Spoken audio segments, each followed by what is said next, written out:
Mark chapter 3. Again, he entered the synagogue, and a man was there with a withered hand. And they watched Jesus to see whether he would heal him on the Sabbath, so that they might accuse him. And he said to the man with the withered hand, "Come here." And he said to them, "Is it lawful on the Sabbath to do good or to do harm, to save life or to kill?" But they were silent. And he looked around at them with anger, grieved at their hardness of heart, and said to the man, "Stretch out your hand." He stretched it out, and his hand was restored. The Pharisees went out and immediately held counsel with the Herodians against him, how to destroy him.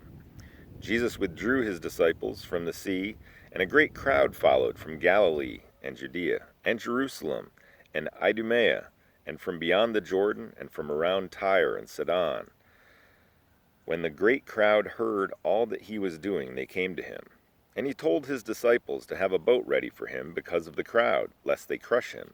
For he had healed many, so that all who had diseases pressed around him to touch him. And whenever the unclean spirits saw him, they fell down before him and cried out, "You are the Son of God!" And he strictly ordered them not to make him known.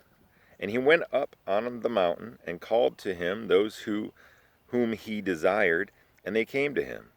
And he appointed 12, whom he also named apostles, that they might be with him, and he might send them out to preach, and have authority to cast out demons.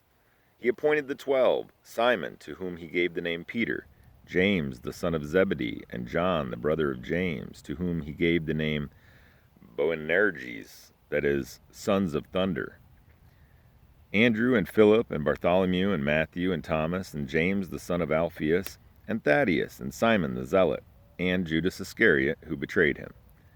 Then he went home, and the crowd gathered again, so that they could not even eat.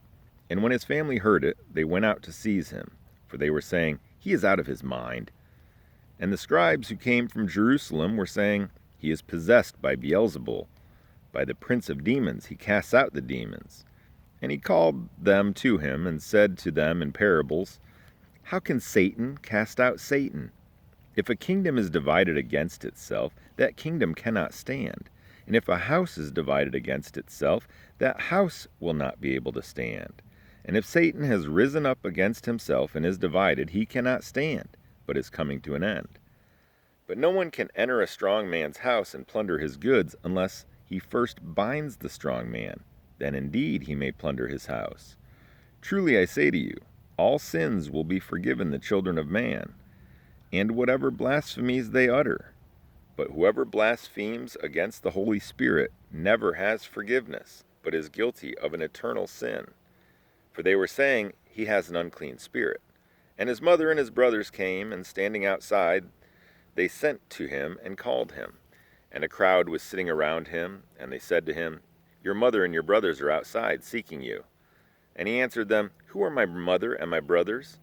And looking about at those who sat around him, he said, "Here are my mother and my brothers.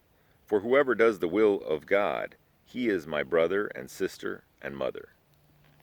Mark chapter 3.